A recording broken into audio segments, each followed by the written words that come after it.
नमस्कार बंधुरा आजकेर आबारो चले एसेछि रान्नाघरे।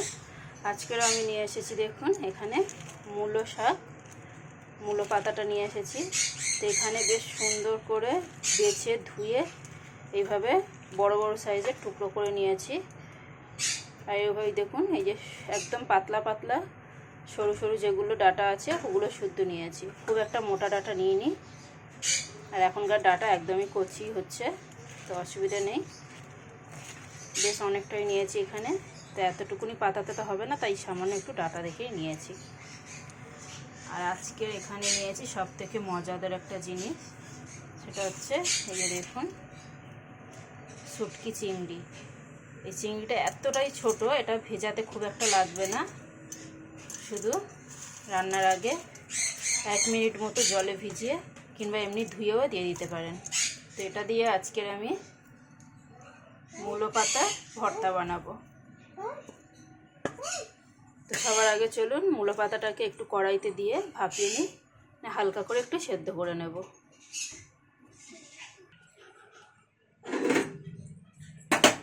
গ্যাসটাকে অন করে দিচ্ছি আর কড়াইতে দিয়ে দিচ্ছি দেখুন ঠিক 1 কাপ মতো জল। 1 কাপ কি 1 গ্লাস মতো আন্দাজ মতো একটু জল দিতে হবে।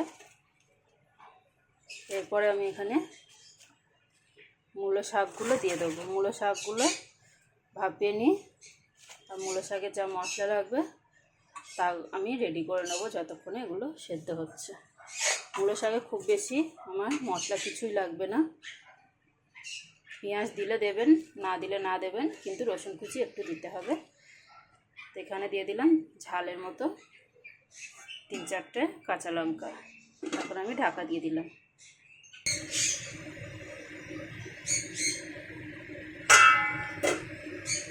তো দেখুন বন্ধুরা এটা কতটা কমে গেছে আর সেদ্ধ হয়ে গেছে।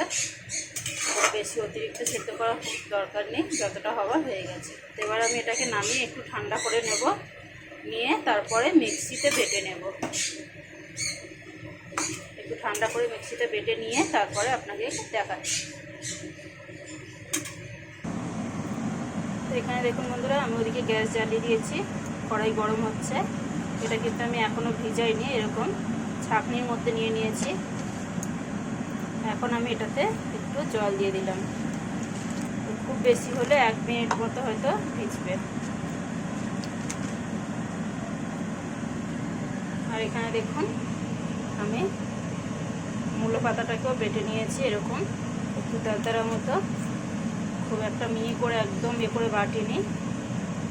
তার এখানে জলও লাগেনি আর এমনি কোনো মশলাও দিইনি, প্লেন যেরকম সেদ্ধ করেছি সেরকমই বেটেছি। যদি জল লাগে আপনাদের তাহলে দিয়ে বাটতে পারেন, অসুবিধা নেই। আর এখানে নিয়েছি এবারে শুধু ফোড়নের জন্য এখানে 2টো শুকনো লঙ্কা এইভাবে ছোটো ছোটো করে কুচি করে নিয়েছি, সর্ষে ফোড়ন নিয়েছি, আর এখানে রসুনগুলোকে এইভাবে কুচি করে দিয়েছি, আর পেঁয়াজও নিয়েছি এইভাবে কুচি করে। পেঁয়াজটা তবে পুরোপুরি অপশনাল, ইচ্ছে হলে দেবেন। এখানে গ্যাস জ্বালিয়ে দিয়েছি, কড়াই বসিয়ে দিয়েছি। এখন দিয়ে দিচ্ছি সর্ষের তেল।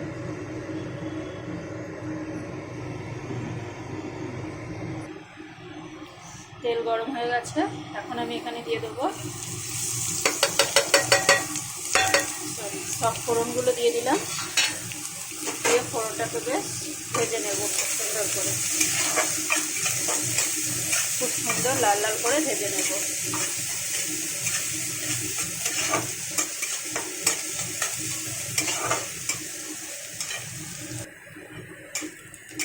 পেঁয়াজটাকে দেখুন সুন্দর করে ভেজে নিয়েছি।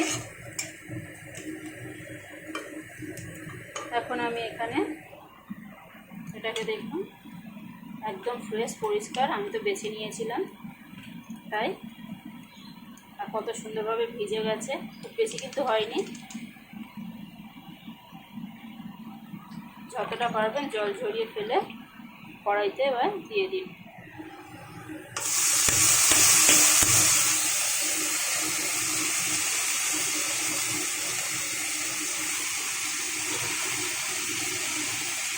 এটার সাথে দিয়ে দিচ্ছি একটু হলুদ গুঁড়ো, আর দিয়ে দিচ্ছি এবারে স্বাদ অনুযায়ী নুন। তার কিছু দেবার নেই আমার।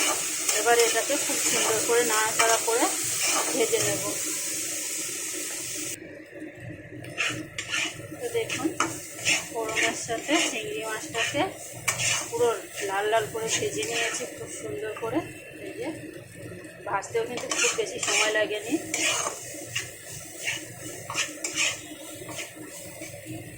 এখন এই অবস্থায় আমি মূলো শাক বাটাটা দিয়ে দেবো।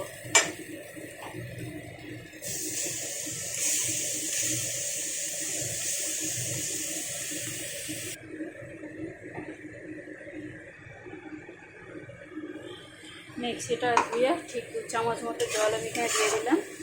এবারে আমি খুব সুন্দর করে নাড়াচাড়া করবো। গ্যাসটাকে তো কমিয়ে রেখেছিলাম, এবারে আমি বাড়িয়ে দিলাম।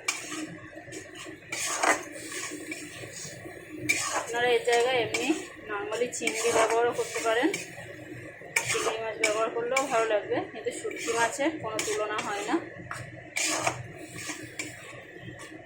আমি এই শুটকি মাছটা কালকে বাজারে গিয়ে বেশ অনেকটা কিনে নিয়ে এসেছি। অনেক দিন ধরে খুঁজছিলাম, পাইনি। তো কালকে আমি একটু পেয়েছি, শুধু এই শুটকি চিংড়িই পেয়েছি। তো এটা দিয়ে অনেক মজাদার রেসিপি আপনাদের কাছে শেয়ার করব আমি। তো প্লিজ আমার চ্যানেলটাকে একটু সাবস্ক্রাইব করবেন।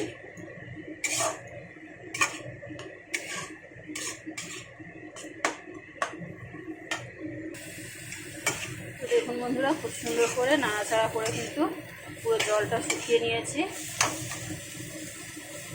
এখন আমি নামাবার আগে সামান্য একটু কাঁচা সর্ষের তেল দিয়ে দেবো। আর আমার ভিডিওটা যদি ভালো লাগে অবশ্যই একটা লাইক কমেন্ট শেয়ার করবেন। আমার ভিডিওটা দেখার জন্য অবশ্যই আপনাদের ধন্যবাদ। প্লিজ আমার চ্যানেলটাকে সাবস্ক্রাইব করে আমার পাশে থাকবেন।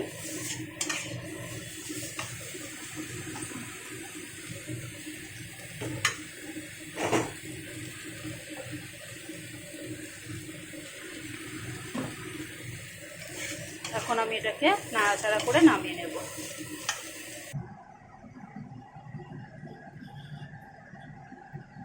দেখুন বন্ধুরা কতটা ইয়ামি লাগছে খেতে, কিন্তু এর থেকে আরও বেশি টেস্টি। এক থালা গরম ভাত দিয়ে একটুখানি এই ভর্তা দিয়ে আপনার কিন্তু আরামসে খাওয়া হয়ে যাবে। সো থ্যাংক ইউ বন্ধুরা, টাটা।